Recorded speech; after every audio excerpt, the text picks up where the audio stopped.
Oh, gosh. Well, thanks for meeting with me.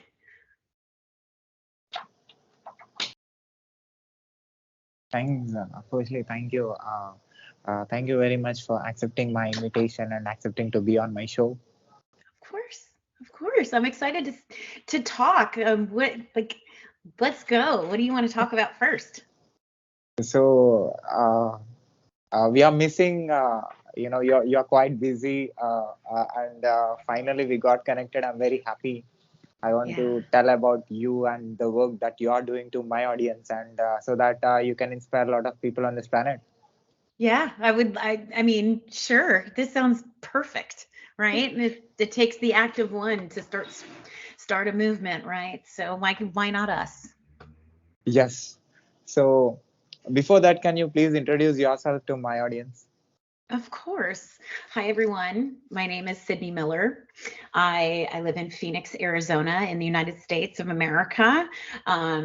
Goodness, what do you want to know? I could tell you a ton, but I guess I'll tell you what I do for a living because I think that's one of the reasons why we're here. Um, and just FYI, before anybody starts we just need to understand that this is an active working work from home situation where I have a kiddo home today. So if you see things in the background, this is just kind of like the new norm, right? So just FYI, everyone, there could be people behind me because my family is home. But just one of those wonderful parts of this time is the togetherness, right? So just FYI, in case you see people behind me, it's my family, which they're a huge piece of my life. Um, and I think I fight as hard as I do in the tech space because of them. I have three little girls, and they're all STEM oriented. So for me, being in the situation where I'm an inclusionist, right, in the hiring practice within software engineering and within tech all up, it's important for me to tie those two things specifically together because I serve the underserved populations here in the United States in tech, which there's several categories, but I focus most on LGBTQIA plus trans in engineering, as well as women and those of color. So veterans, people with disabilities as well, but my focus is really on those that are the most underserved. And that for me is the trans population. So I work with getting people jobs in tech. That's pretty much what I do. So you help a lot of people to grow their career and improve their skills and be the reason for their happy life. I, you know, for yes, because when you work with people in the hiring space in tech, it's really important to understand that you're not just hiring a skill set, right? You're hiring a whole human being. And when you lose sight of that as a company or as an organization, you're completely dead in the water as far as I'm concerned. Because when you start looking at people as code and the monetization of that code, right? Because code produces products, products produce revenue. When you only see a person for what they can give you versus what they are, then that's where problems start as far as culturally, personally, business oriented problems start coming up, because you're not seeing the point of view from the person. You're just looking at the code sets, right? Which is important. Not going to say it's not. But what we've done over time in tech has lost sight of the person and the human who has specific needs, has specific challenges, has specific opinions, deserves to be safe in an environment, which there's a lot of unsafe environments in tech. It's just, that's another thing. Like, another thing about me is that I talk about the real problems. So We rip all sorts of band-aids off with me so we can look at the problem to solve it versus being like, no, you did this and you did that and the blame game, and people are mad and people are quitting and it's a hostile work environment and people are fighting. It happens. And if you're in tech, you've probably witnessed it once or twice, disagreements in code review, or personal issues. The world's on fire right now, right? So a lot of this stuff is bubbling back up because we started to say, and this is a family show, right? I swear a little bit. So hopefully if it comes out, I'm sorry. This is the big apology up front. But but it's really about being human again. And humanity is, I think, bubbling up in a lot of different ways. People are mad because humanity is a certain way. People are really grateful because there's issues are being really talked about, and that's the point. See the person, because we all have the right to be seen and heard, right? So tell me more about your work experience. My work experience, goodness. Well, geez, I started. Do you want me to like go way back? You want me to start from the beginning? Because holy cow. Okay. All right. So I fell into tech. It was not something I went after. So I went to university. I was fortunate enough and privileged enough to go to university, and I graduated with a degree in fashion. And I went to work for corporate Neiman Marcus out of Dallas, Texas, in the US. And Neiman Marcus is a very high-end specialty store here, kind of like what I would say like a Harrods is in England, right? Very, very, really, really nice stuff, luxury, right? And I decided when I got there, I thought it was going to be this amazing experience for me. It was, but it was also the most growth I've ever done because I figured out all the studying that I had done and all the stuff that I was doing, and the work I was doing was not me. It wasn't who I was at all. So what I did is I, like most people in the world, you throw out a million resumes, right? And that was back in the day when it was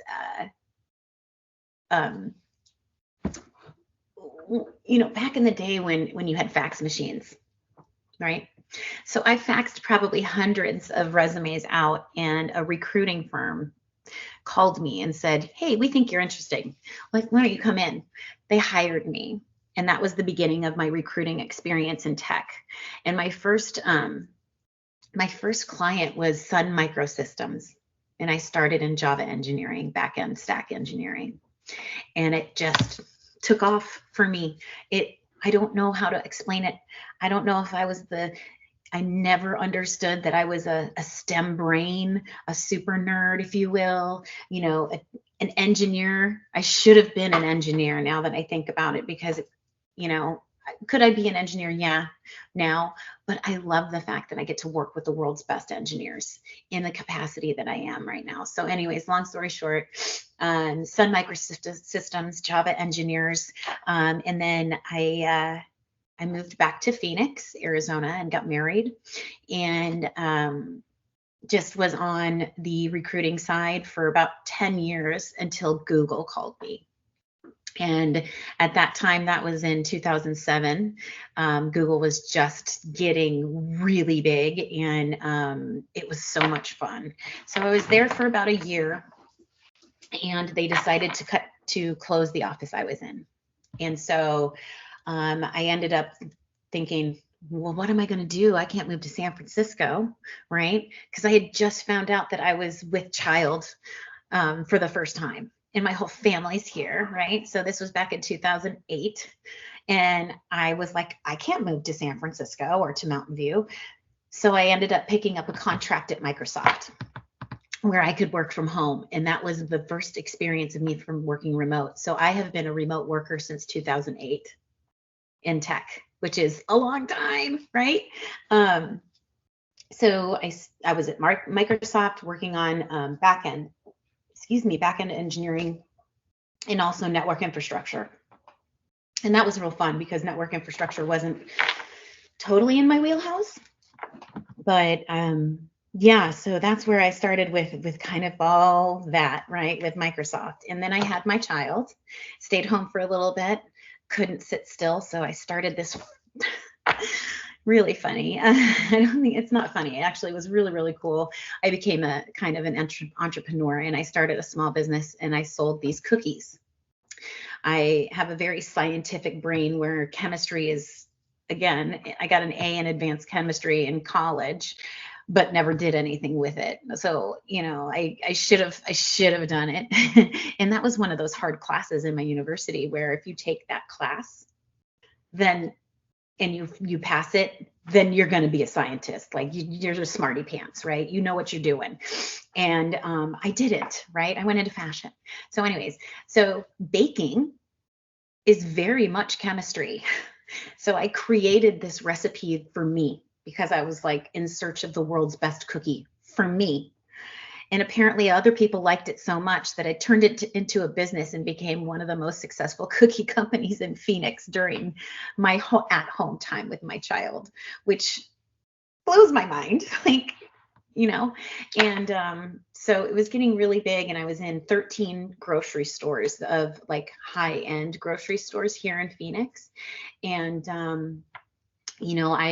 I had a lot of really great learning experiences through being a small business owner and also being an entrepreneur, because it teaches you a lot about yourself.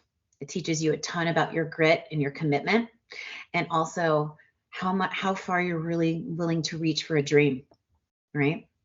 So 2008 was a really tough kind of time, 2008 to 2009, because of here in the Americas, there was the whole recession. And so when organizations started hiring back in about 2009, 2010, a company called Brocade Communications, which is a network infrastructure company, called me and said, "Hey, I hear that you're really, awesome at what you do. Would you want to come back?" And I was like, "Nah, I'm doing this thing, and whatever." And they told me how much I would make, and I was like, "When do I start?" So they pulled me out of retirement. It was really great, like having something where I could work for someone and go back to my roots in recruiting and get back to tech. And so I did that, and then I was picked up from Microsoft again because I believe the story is told to me is that they heard that I was working again. And so I went to Microsoft on a contract and worked in the Bing services team. So remember when they had the Nokia phones and the Nokia acquisition several years ago? I was on the team that was working on the search technology, but also the tiles that would show up on the Microsoft phone. So that was really cool, right? And so I was at Microsoft for quite a while. I had a set of twins. So beautiful, amazing family that we're growing. And I'm gonna be honest, I got burned out at Microsoft. I did. And it's not, I'm not gonna say it's anyone's fault. It just happens, right? So you work. And I was like, I can't do this anymore. I need a break, right? So I resigned and decided to take some time. And during that time, Apple called and said, "Hey, we heard that you're on the market." And I was like, "Well, I'm not really on the market yet, but what you got going on?" So I ended up going to Apple 6 weeks later because they allowed me to take some time, which thank you, which I was grateful for, to kind of just reset, take a break, take a breath from tech, and it was really amazing. And I decided, you know what, let's do a contract because of where we're at and just all of that. So, and I'm really a true advocate for contract work as well as full-time work. So I think that's important to my story because I've done both, and I've done both almost the equal amount of time through my career. So, and I love people who consider contract, because there's there's a certain kind of pathway for people that way, right? And in recruiting, it's really cool when you can have the option to hire people in different manners, right? Versus full time versus contract versus consulting. There's all these different ways, all these different pathways. Anyways, so long story short, I was at Apple for a year, and I built the Apple Pay team on the back end services side. So that was a huge challenge, right? I was part of the team that built that. I don't want to take all the credit, but I hired several engineers that were specific to the card sets of Apple Pay. And that was really neat, really challenging. I've never done anything like that before. And then, it'd been a year, and I decided, maybe it's time for me to look at this. And I've been at some really amazing large companies. What's going on in the startup world? What have I done? And have I done anything in the startup world? No, nope.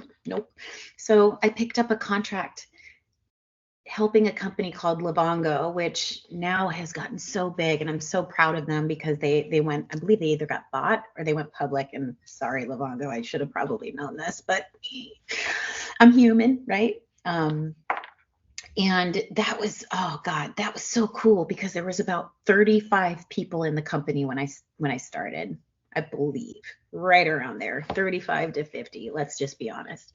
And I helped them kind of get their recruiting in place. And then that was a short contract. And then I took another contract in a startup and another contract in a startup doing the same thing. So what I did is I was balancing my corporate experience and also my vendor side consulting kind of experience with startup experience. Okay. Was that, I'm not going to list all the places, and that's okay. But I think the most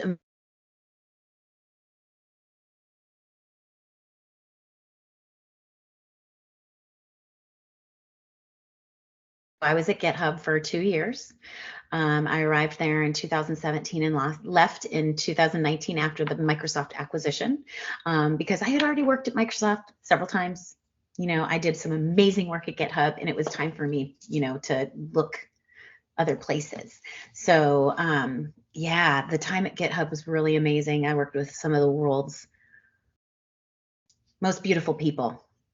I could say the world's best engineers, the smartest people in the world, the most beautiful people, because they were from all different parts of the world, right? It wasn't just hiring engineering for San Francisco to build products just for San Francisco. We built products that served the world, and we had all the world's viewpoints in it. And that was so dope. It was so great. And I cannot take any of the credit. It was a collaborative effort with a lot of smart human beings. And we did some really killer hiring. Yeah. So flash forward, I did a small stint at Amazon because Amazon, serious. That's my opinion. People have them. I've got my opinion. And I quit. I quit after 7 months, and then took a 6-month break, and then got hired at Packet, which was acquired by Equinix. And so now I'm still at Equinix, building the cloud, as well as managing the strategic sourcing team here. And yeah, so there you go. Was that good? It's fantastic. You started from fashion, and you ended somewhere. It's it's like a rainbow. You have all the colors. I love that. I love that, given the work that I do with the LGBTQIA and community.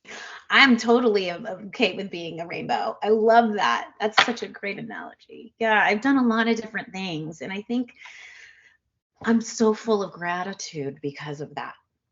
Because when you look across your work history and what you do, you should be able to have all these different experiences to pull from to really round out how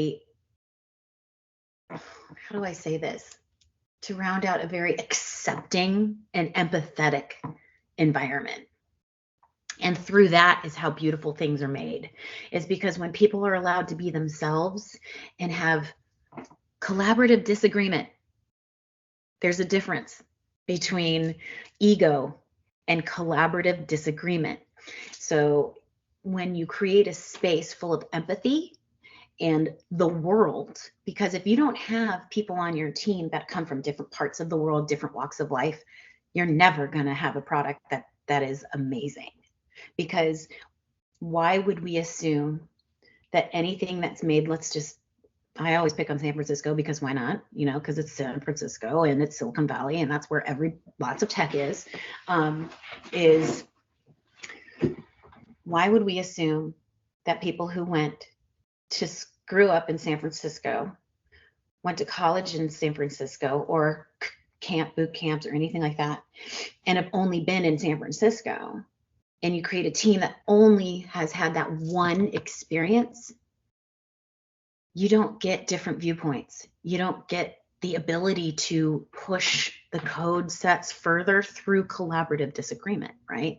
And I want to be clear here, that's disagreement is not a negative thing.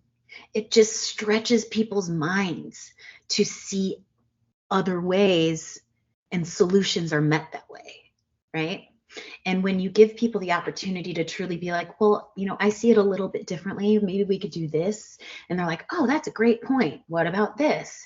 And people step out of their ego instead of like, well, my way is, the best way. And I went to Harvard and I went to MIT and I went to Stanford and I went to, all these amazing, not saying any organizations because they're awesome, but you throw your weight around like that, because that stifles the production of the code and the production of the thing that you're there to create, right? And when you have people on the teams from, like I said, different socioeconomics, different parts, they have different color faces, they have different orientations, you are able to bring those voices through to your product. And the world appreciates that in nuance. And that's a hard thing to do. I have a cuckoo clock. I'm known for it too. So I'm glad you can have it. Here you are, everybody. Here's my cuckoo. And I got to give a shout out to Team Cuckoo at GitHub for this, and they'll know what that means. It's through here. But yeah, so I hope that answered your question. You worked in 3 different perspectives. You worked in Apple, you worked in Google, you worked in Microsoft, and all 3 are 3 different ways of working. And also, I can understand that you worked with different country people, having different kinds of ideologies, philosophies, thoughts, experiences. So can I say you are the mixture of everything in the world? You know what? Yeah, in my domain space, yes, I can. You can say, because I've worked in APAC, I've worked in Europe, I've worked in specific pieces of those regions, and I've worked all up and down of the Americas, and in our time zones. And when you're a student of the world, I believe it's easier for you to understand where people are coming from. And I have to blame this on my parents. You have to be kind. You have to be. You just, period, end of story, right? Because much like you and much like me for you, we could be going through something really big that's not going to translate through here. That it could be really hard as a human being. And until we realize that the other person on the end of the call may be carrying something that is tough, and not being able to kind of step out of your own way and be like, you know what, they might be having a bad day, or there might be something big going on. I'm just going to be kind. I'm going to be nice. It's a lost art, because people are hard charging, want to succeed. You can do all those things by being kind. You don't have to always be forceful, negative, mean, degrading, all of those things that happen, right? You do not have to do that. It's a choice, and it's a choice with every conversation that you start. It's not a daily thing, it's a person thing. So with every person you interact with, it's a choice to be kind. And if you can start there, and I'm not saying you can't get angry, you can't get mad, you can't do this, you can't have feelings. You can have all those things, but if you remain kind, you will find resolve, right? It should be that simple. And I have to blame that on my parents. And, God bless my mom. She passed of COVID in December of last year. She really was the shining light for me on that. I'm sorry to hear that. I'm not the only one in the world that lost somebody to this awful, awful disease. So, as much as it kills me inside that she's no longer with us, I know that it's a shared experience to millions of people across this globe. So if you are a person who has lost somebody to COVID, I honor you and understand you. So there's that. Your mother's experiences, the time that you spent, the contribution that she gave you, I'm sure that you continue carry that positive energy in you and create more positive energy and affect the world and people like me and people who are listening to us. They will learn from you and get benefit and grow and improve themselves in life. And your mom is alive in all these people. Yeah. You know why? Because it's true. And it's an honor for me to carry that light forward for her.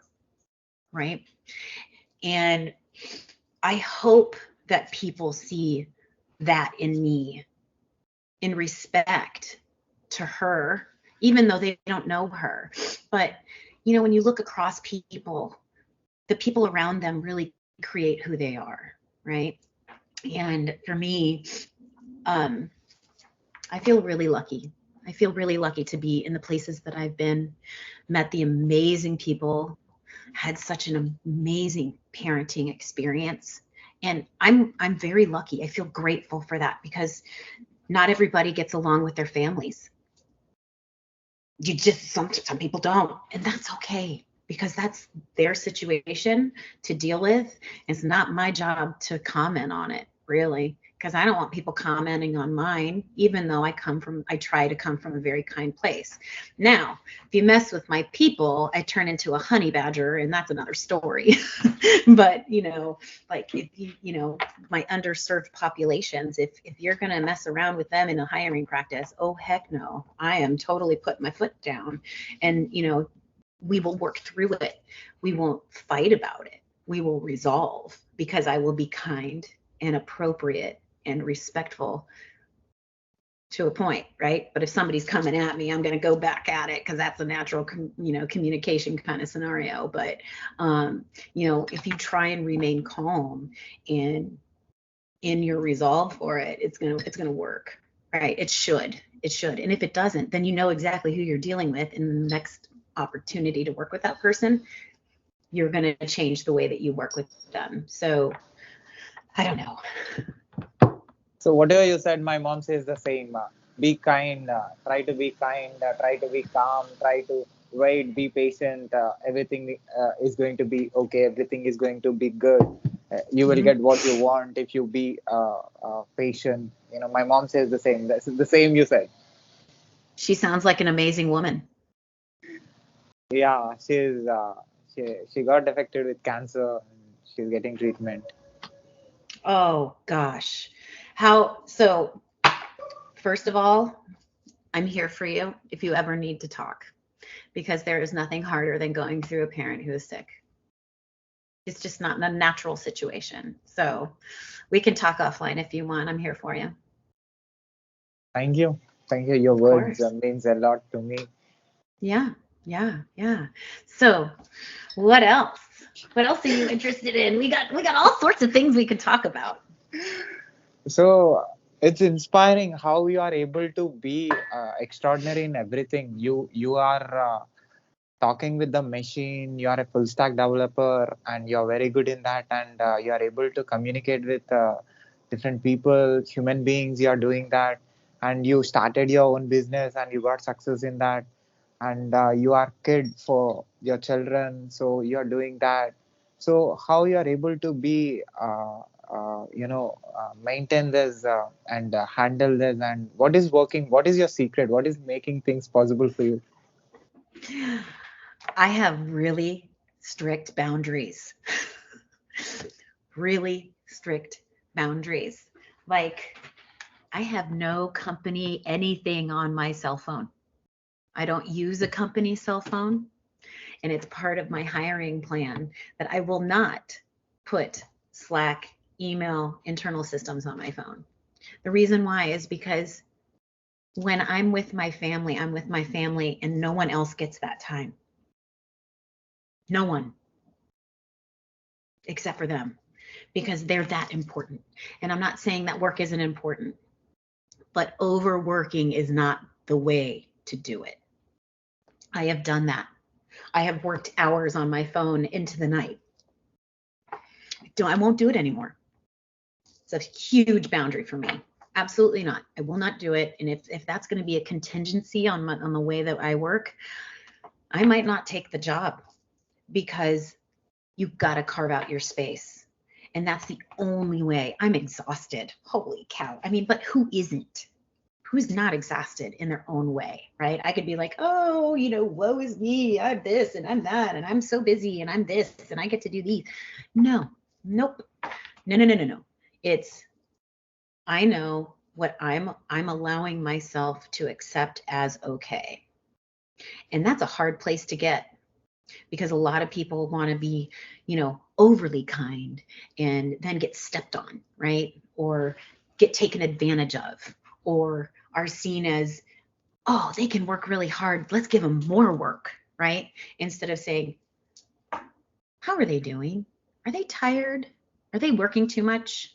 Are they frying out? Are they flying too close to the sun and getting crispy on burnout? I've been there. I've done that. And once you get to that place, it is really hard to get out of it. And I won't let myself go back there.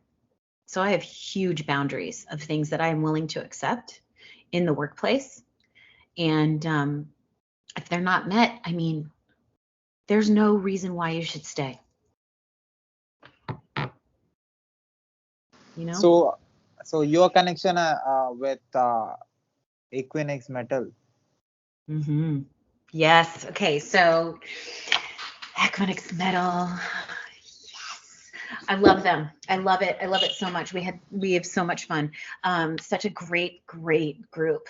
So Equinix Metal was Packet. And Packet started in 2014 in New York City. And it's, I have a really cool story. I don't know how much time do we have? How much time are we doing this? An hour? No limit. So 3 days. I'm kidding. I'm totally kidding. I mean, we could just chill and drink coffee all day. I don't know. I could. So after I quit Amazon and took 6 months because I was like fried, I got real vulnerable and did what I tell people to do is leave yourself open to opportunity. So you and I met through Twitter, right? So I've got all this really great experience. I helped build GitHub for the sale to Microsoft. I'm not going to deny that. I'm not going to deny that success for me, because I did that with a lot of really amazing people. It wasn't just me. I want to be very clear on that. But I was very instrumental in growing the interface layer, interface layer to the data center in the back end of GitHub, okay? And all the things that flow in between that, right? Back end, machine learning, data science, all those groups are the ones that I hired for. Oh man. I'm just thinking. I mean, there's so much swirling around here. I'm so sorry. And now I need coffee, and I lost my train of thought because remember, we're human beings. And it's 8:30 in the morning here. So okay, so sorry everybody in the world. This is a human moment. I totally just lost my train of thought, which I guess is kind of cool to show that you can actually lose a train of thought in the middle of a podcast and then all of a sudden come back. So I don't remember what I was saying, to be honest with you, and that's okay. But I've got so much excitement rolling around in my head. What were we talking about? So you was telling about Equinix metal. There, thank you. I got too excited about everything. I mean, it's just a really cool story, and my Twitter story. Okay, so the way that I got to Equinix Metal, this is hilarious. Thank you for dealing with me right now. But the way that I got to Equinix Metal was through Packet, and I went to Twitter, and the reason why I brought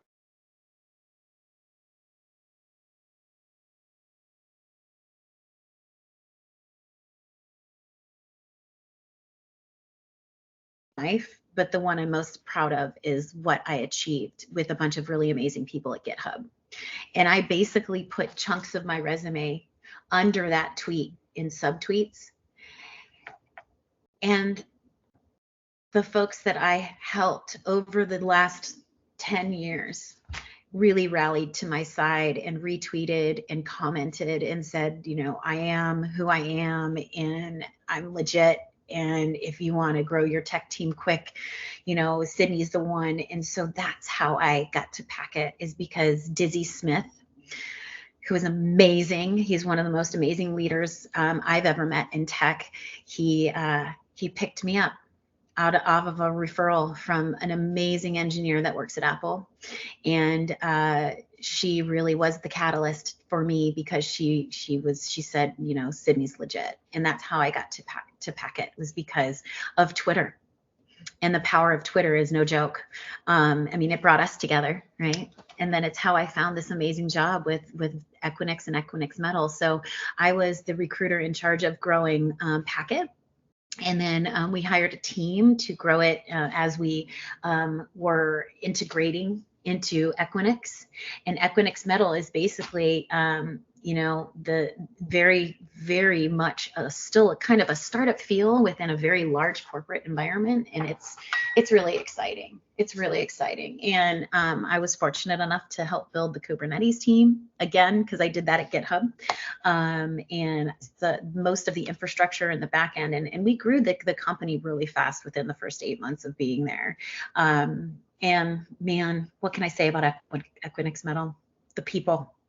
Oh, I almost need to take a minute. They're so good. They are so amazing. They're so smart.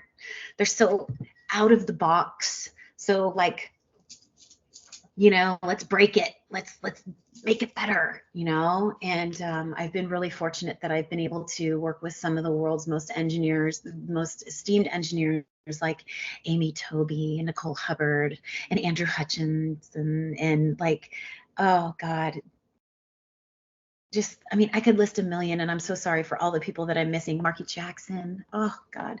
I mean, these are true leaders in the space that bring so much caliber to the organization, not because of what they do in tech, but because who they are as people. You know what I mean? And I could say that for every single person that's on staff, every single person on staff. So, you know, we've had a lot of really amazing people come through and, you know, have since left, but have left a really big mark on us, like a Tim Banks. Oh, Tim Banks, you really should interview him next. I think that you would really enjoy that. He's super dope and one of the best people I know. So anyways, long story short, there's that. So that's how I got to Equinix Metal. Mm-hmm. Wonderful. And you build cloud engineer teams that look like the world. Yeah, I do. Because remember when we talked about earlier about when you're putting a team together, who's in the room, right? Whose voice is missing? Is it somebody like yourself in India that uses the same product but says, hey, here in India, we use it this way, but it could be better in this way because we use it like this, right? Whereas a product in the middle of the Netherlands might be used, the same product might be used differently.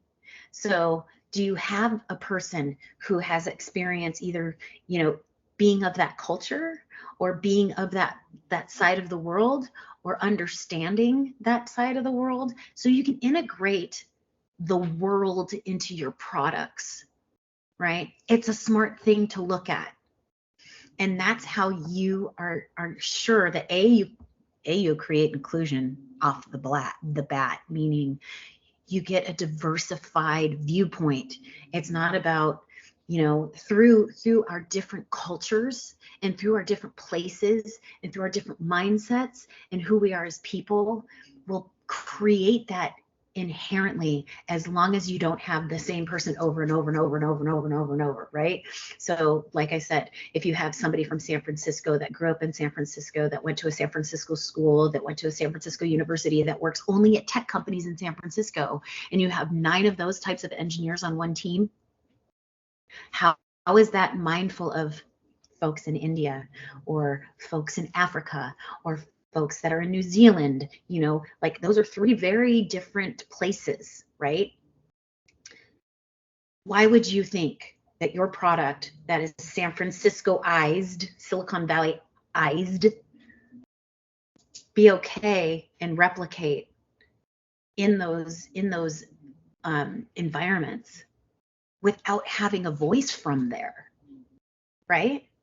So that's what I mean by, you need to make your engineering teams look like the world, because the world is going to use it. So why not bring everybody into it in the beginning? Because then you get it right from an inclusion perspective, right? And that's not only for hiring, that's viewpoint, that's code sets, that's different experiences. That's all that bubbling beautifulness, right? If you've ever been on an international team, is what a lot of people call it, which I'm not okay with, because these are people, like it's a team. Just call it a team. There's just people in different parts of the world on it. I don't know. I'm just funny that way. But you bake it in. You bake in all these beautiful differences of opinions, which will push the narrative and the edge of what you're producing. That's what that means. Have you seen my videos on YouTube? Yes, I've seen, like, I'm gonna be honest, given the holiday season and when we started connecting, I've watched one. But I'm honest, I'm super transparent. I can't help myself. I can't say that I've had a whole lot of time, because I've got 3 kids and it was the holidays here in the US. So yes, that is true.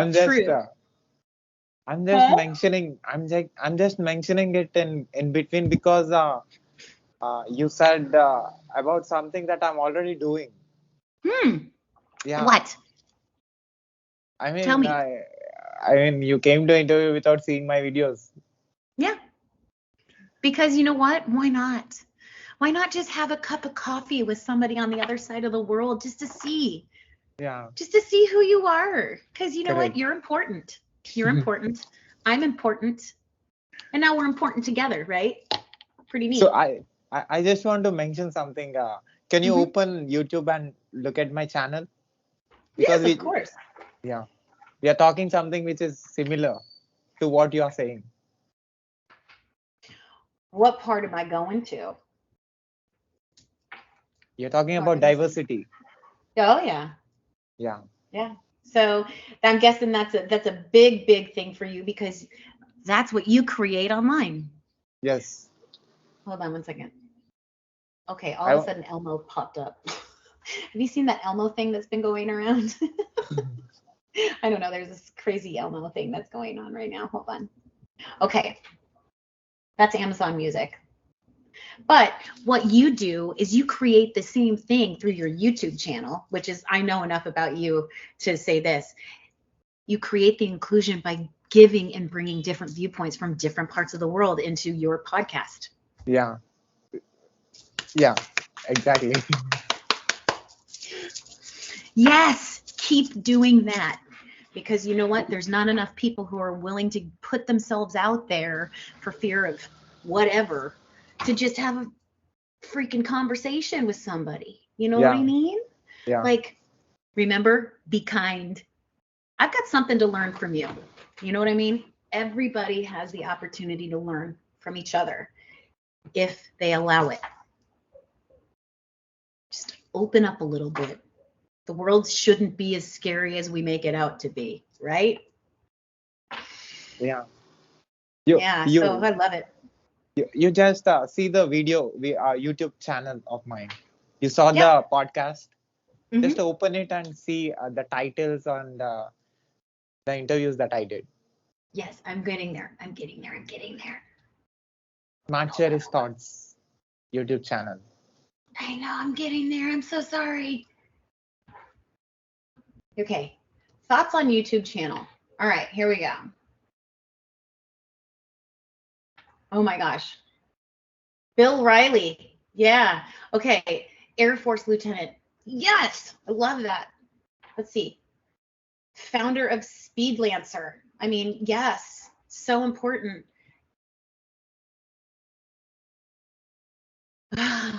Danish and Microsoft MVP and GitHub start. Well, isn't that something? That's hilarious. I love it. Lars. So like it's amazing. Look at this. I mean, yes, I'm doing this online live. Hi everybody. This is what, it's like we're just co-working right now, right? I mean, come on, let's be honest. And yeah, information security, content creator. This is what you're doing online. You're creating inclusion. Did you know that? Yeah. Do more. Just do it. I mean, this is one of the beautiful pieces about this. You got to keep doing this stuff. That's why I came here, because I saw that there was such a difference. I saw that you have lots of representation from lots of different places and lots of places in the world. I mean, it's really amazing. You can't stop doing this stuff. You got to promise me. Yes. I'll put your words in my mind. Okay, good. Good.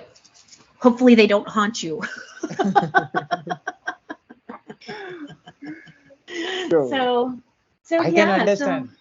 So I can understand this diversity, what you are saying, the working environment, the scenarios that you understand, the things that you learned from different people in different Mhm. parts of the world. Yeah. Can I say this is your success secret? Yes. Yeah. Is you create inclusion, you create opportunity for people by just seeing them for who they are, but also meeting them where they are. You can't expect somebody to be here if they can only be here, so you got to meet them where they are. Don't expect all these lofty things and I'm gonna no, just hey, how you doing today? You know, ask a normal question and being like, okay, today we're gonna do this. No, check in first. Hey, how you doing? You doing good? Yeah, awesome. Cool, let's do this. Or no, I'm not feeling so hot today. I don't know about you, but if I don't feel good, you're not getting good production out of me. Because it's the human part we forget about. What's wrong with all of us? We all know how to be human, right? And I think most of us know when you're being, excuse my French, but a shithead, right? You can pretty much smell that a mile away, And have I been known to be one? Yes. But probably for good reason. You know what I mean? Not for bad, but because something needs course correcting, right? But, that's what we have to do, is just truly remain human. Don't forget that we're human beings and that we're complex people, we're complex animals, we're complex things, and we all have different needs. You can't silver bullet one thing. You can't say, oh, everybody on this team needs this. Well, you could say everybody on this team needs money and security and healthcare, and that, yes, but what about psychological safety? It means different things to different people, right? You gotta be with that. You gotta understand that. You gotta see that. You gotta meet people where they are. And I think that's another thing too. Secret sauce. swirl it in there, put some salt on it. I don't know. So you create teams. So what are the qualities that you see in order to select them? What are the things that you observe in them which will create the productivity of the company? Who they are as people. Period. Skill sets are skill sets are skill sets. It's who they are as people and what they need from the company to be successful, and and matching what the company needs from them to be successful, right? And you do that by listening, because nobody does that anymore either. They're thinking about the response before they're taking in the information and really digesting it and saying, I heard you, instead of halfway hearing somebody and just thinking about how you're going to respond and be smarter or be more whatever, right? Slow down, man. Listen to people. Listen, because in that, you will get what you need. If you don't listen, problems start, because then you're just bulldozing and running people over, and ego. That's where ego starts to run the train, right? In my perspective. That's my perspective. Have you wrote any book? No. No. Nobody wants me writing a book, because there's going to be all sorts of skeletons flying out, right? The good, the bad, the ugly, because I'm transparent. I'll tell you the way it is. I'll tell you my experiences straight up, because storytelling is how you learn, and how you learn about organizations and environments. So what you learned from all these experiences? That the world sometimes is a real shitty place. And if you can just be the light for somebody, it will make the difference. So stay in the light. That's what I've learned. So what impact you created on this planet with your presence?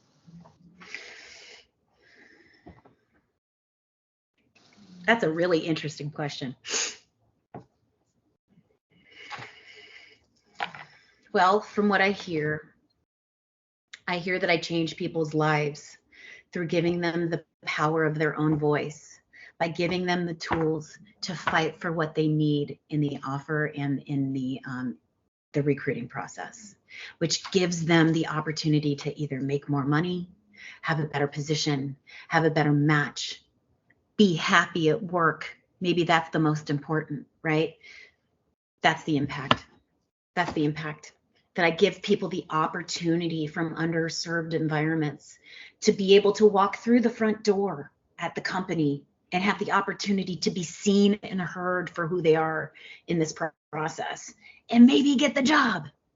But if you don't create that open door, you're not going to have the inclusion, right?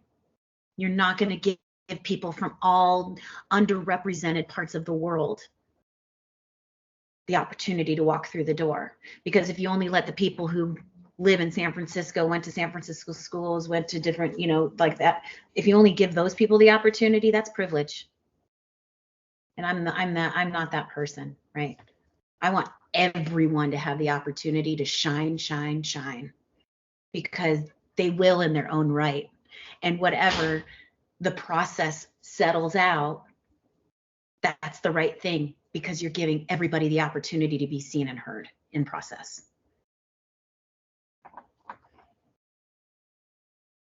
Can What do you I think can about I that? okay, can I call you as a god because you're talking about something which is universal, which is universally accepted philosophy. Yep. Yeah. Yep. We've lost sight of that. But I don't think you could call me that. That's really. Modern god. Oh my gosh. I don't know. I just, like, my imposter syndrome can't take that. I'm sorry. But that is a really amazing thing to say to me. So thank you. I'm grateful. So what do you love in yourself? I love that I take no shit and I call it like it is. And it's even to a point where people get unhappy about it, because the truth hurts. And I want people to be that for me. So I'm that for them. in a kind way. That's the difference. Remember, kindness. You can still give people really critical feedback in a kind manner instead of down your nose and jerk. Now, if you're like, hey, this is how I feel. This is what that's it. Few experiences that you had with your mother that you cannot forget. Do I? Oh, God. The last time I said goodbye to her. I'll never forget that. When was that? December 21st, 2021. No, 2020. Goodness gracious. Sorry. I will never forget that moment. I was able to see her before she passed. And in a world of COVID, that was not possible at that point. But I was lucky enough with a miracle to be able to see her about an hour before she passed. I'll never forget that. So sorry. What is? Not sorry. This is what love looks like. I can understand. Yeah. This is what love looks like. I'm sorry to make you feel like this, but No. I just wanted to. This is beautiful. This is love. This is one thing that I want to tell you. The reason why it hurts this bad is because I was loved so much by her. That's why. And that makes me happy, even though my eyes are crying. I can't believe that that's going on. But again, I'm a human being, right? And this is my mom, like this big stuff. So the reason why it hurts this bad is because she loved me so much, and I loved her just as hard. So that's what this is. This is love falling out of my face. That's what she would say. And don't apologize. Don't apologize, because remember, death is part of all of us. We will all experience it in some form. So I'm okay being a human being about it right now in front of the world. Even though some people would think it's embarrassing. No, this is what love looks like.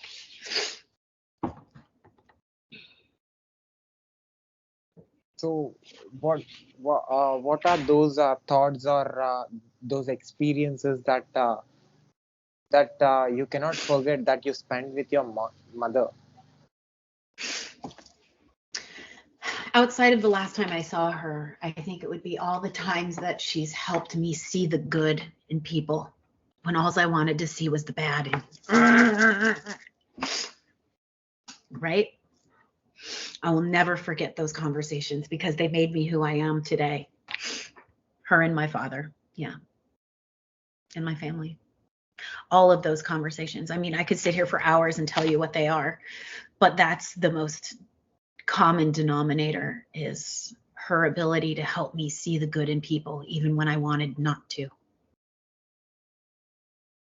What is that particular thought that she says to you always that you are missing now?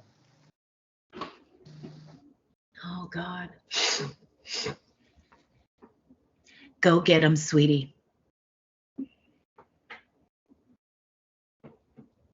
Because that's what I do.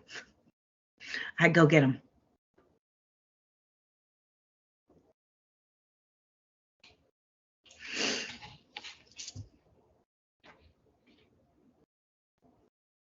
I can feel you. I can understand what you're going to do. But let's Yep. talk about something else. Okay. I mean, we can still talk about whatever. I mean, just because my face is crying doesn't mean that we should end. We're good. It's human stuff, right? Didn't we come on here to talk about being human? Yes. You're getting all of it with me. Yeah. So I like your tattoo. Oh, on your hand. thank you. Yeah. Thank you. I got this for my mom. Wow. Yeah. Let me see how I can do this. So her email was cranb She loved cranberries, Okay. and she was a beekeeper. So I got this 6 months after she died.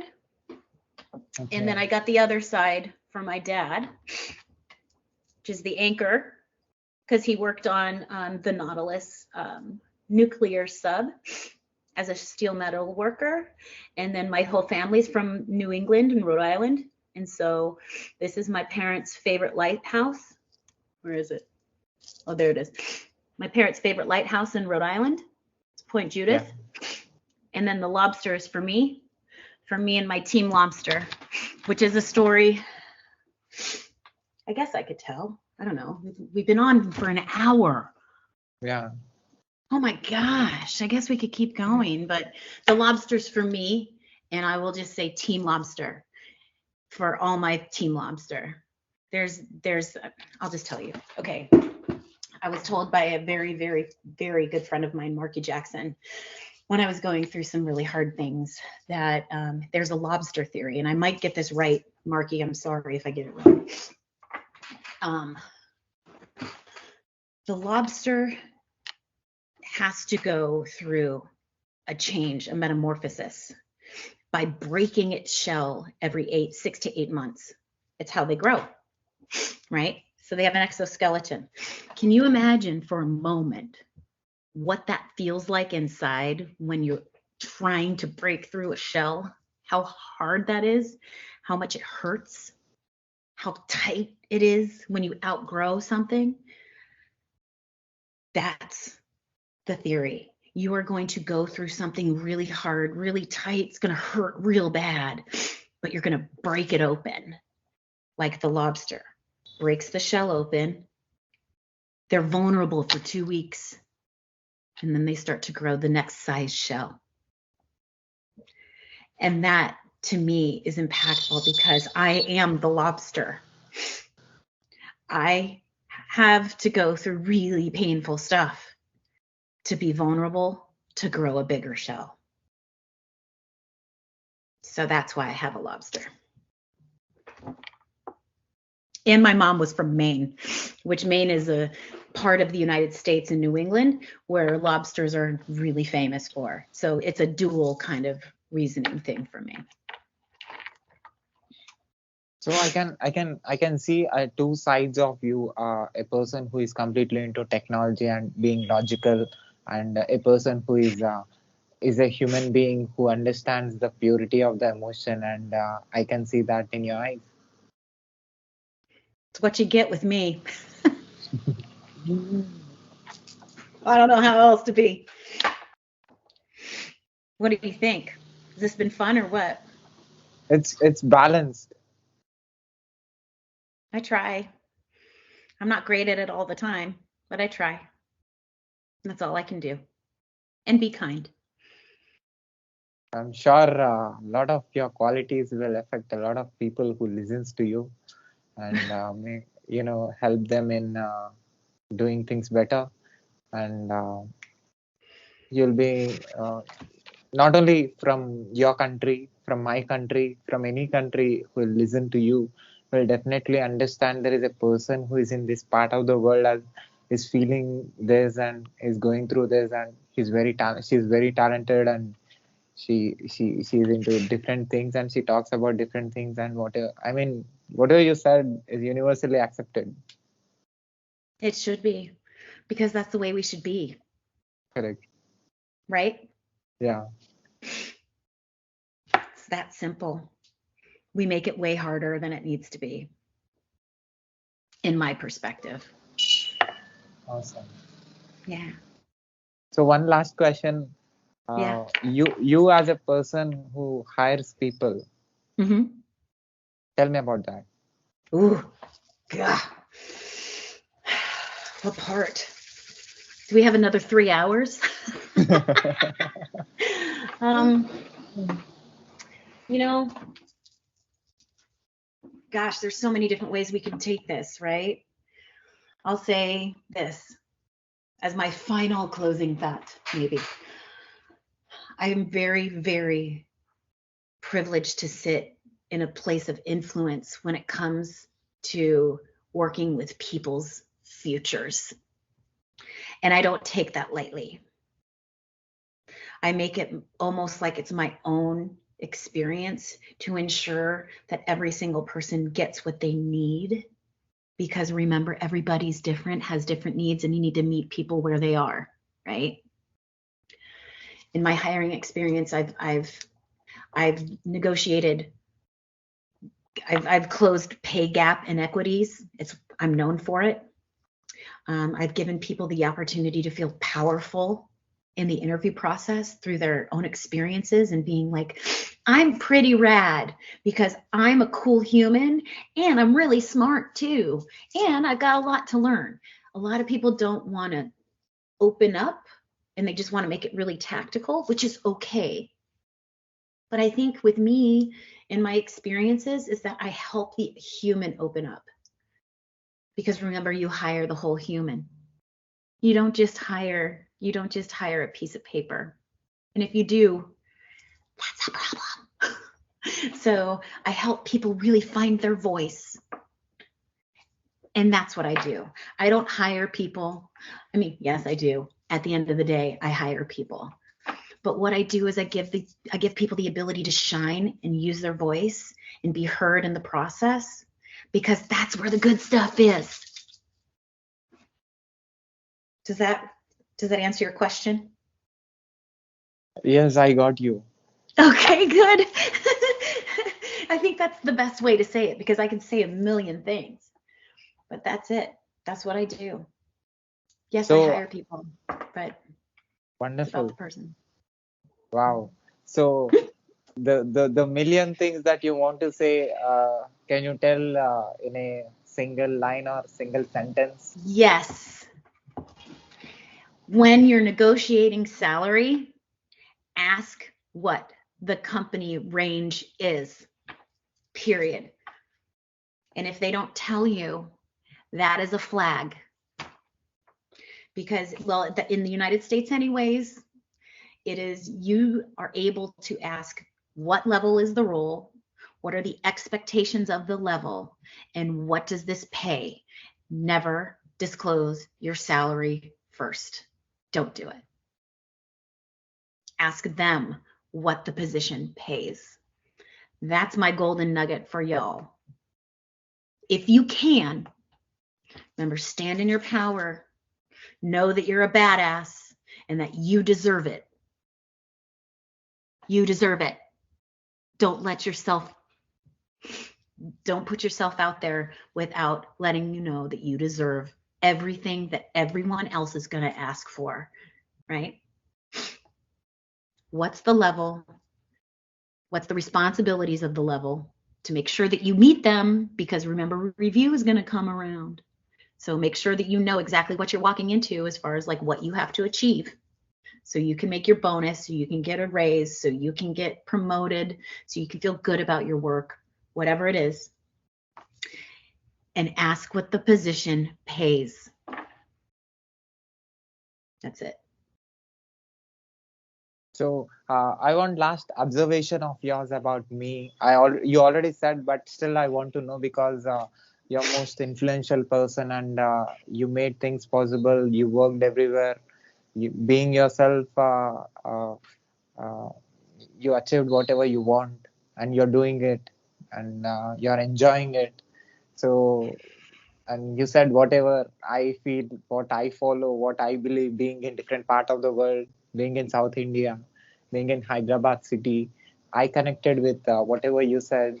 Before meeting you, I was the same what you said, but I don't know why God connected you and me now and making us talk like this. There are no accidents in the world, in the universe. There just aren't. There's a reason. We'll figure it out later. Don't know. You know? You never know. Life is funny, isn't it? Yeah. This has been great. Yay! So I want your observation about you, because you already said I want to know, because I did masters in software engineering and I did graduation in computer science and engineering, and I'm doing this. Yes, I'm doing this video. I created this podcast. I created podcast everywhere in all the platforms, and I have YouTube channel and I have websites where I write Hmm. content, and I do all. I use all the communication medium to connect with every human being in who are into every profession, not only I technology. love it. Just trying to know their experiences, what they felt, what they experienced, what worked for them, what made them to take that decision in their life. And I'm trying to relate that with the technology. Hmm. Hmm. When I get a job after I have completed my masters. When I get a job, I want to use all these experiences in creating something very big and help. Company at the same time help the planet for creating some positive energy and I'm going to stop you because you're already doing that right now by doing this. So don't lose sight of that. You're already doing that, right? so Right. you worked in different places, you have lot of Hmm. experience, Uh-huh. uh, you worked on different projects. So what is your observation about my work? Well, what I think that you need to do is really get into the open source communities as well. You know what I mean? Cloud and, you know, you should I mean, obviously you've got GitHub and start posting there. Very soft spot in my heart for GitHub, but that's how you get a lot of visibility in your code sets and start contributing start contributing because that forward motion is going to come back somehow within the environment and in the community. Just put yourself out there and through your code. Let people help you. It's exactly what you need to do. And Twitter is in a beautiful place, especially tech Twitter. So when you're ready for a role, come knocking, I'll help you. Awesome. That's a big Okay? thing for me, and it's a great conversation with you. I'm sure I got affected because of your influence, and also I'm sure people will learn a lot of things from you, and I'm sure you will continue doing the great things that you're doing and do what you love, and be happy and make people happy. And like you said, be kind. It's a great thing that you said. Be kind. That works. That made you possible. I'm sure that works for everybody, and I hope it will help a lot of people. And I hope your mom travels with you in your entire life, and also in the form of you, she contributes. She contributes to the world. Mm-hmm. Yeah. Thank you. What Can I? amazing conversation. Yeah, go on. Just what an amazing conversation. This has been really good for me. So thank you for the opportunity. So can I put this video on my YouTube channel with your permission? Of course. And also, can I put this video and audio clip on my podcast, website, internet, social media, everywhere with your permission? Of course. Yeah, thank you, Sydney, for your time. And we missed 3 times. Now you came and you said I enjoyed a lot, and I shared this experience with my mother, being very happy. And, Yeah. Well, thank I'm you. so excited to see where this goes and continue our friendship because now we're friends. Yeah. Well, enjoy your night. This has really been great for me. And my gosh, an hour and 13 minutes just flew by, didn't it? Yeah. Oh, oh. Well, take care of yourself. Have a fabulous weekend. Um, and you know where to find me if you need anything. Sure. I'm sure with taking you as an inspiration. Uh, Even one person can achieves whatever they want. It's a big achievement for me as a podcaster, as a YouTuber, as a storyteller, as a Mhm. content creator. Yeah, I love it. Keep going. This is important work. And I like Okay. your tattoo. I'll put something someday. Thank you. It's very true. It took me a long time to put this on my arm, but I'm so happy I did it. Thank Thank you. you, Sydney. Yeah, thank you again. All right. Well, have a wonderful weekend. Have a wonderful evening. And thanks again for the opportunity. Thank you. Take care. Bye. Bye.